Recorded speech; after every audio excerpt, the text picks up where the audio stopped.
কখনো শুনেছেন মানুষের হৃদয়ে বা হার্টে ক্যান্সার হতে? হার্ট ক্যান্সার কিন্তু খুবই দুর্লভ একটা বিষয়। এমন অনেক চিকিৎসক আছে যারা তাদের পুরো চিকিৎসা জীবনে কখনো হার্ট ক্যান্সারের রোগী দেখেই নাই। কিন্তু কেন হার্টে সহজে ক্যান্সার হয় না?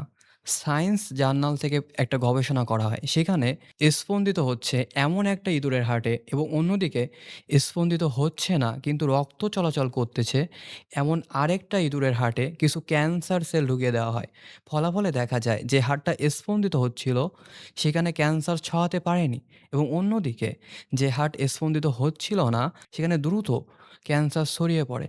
কারণটা হচ্ছে হার্ট স্পন্দনের সময়ে হার্টের উপর যে মেকানিক্যাল প্রেশার বা যান্ত্রিক চাপ তৈরি হয় এর ফলে হার্টের কোষগুলো ন্যাসপিরিন টু নামে একটা প্রোটিন সক্রিয় করে। এই প্রোটিনই ক্যান্সার সৃষ্টিকারী জিনগুলোকে বন্ধ করে দেয়। একইভাবে আপনি যদি নিয়মিত আপনার শরীরকে একটু পাম্প করতে পারেন, নিয়মিত একটু ব্যায়াম করতে পারেন, একটু হাঁটতে পারেন, একটু দৌড়াতে পারেন, তাহলে কিন্তু আপনার শরীরের অন্য অঙ্গ প্রত্যঙ্গেও ক্যান্সার হওয়ার সম্ভাবনা অনেকটাই কমে যায়।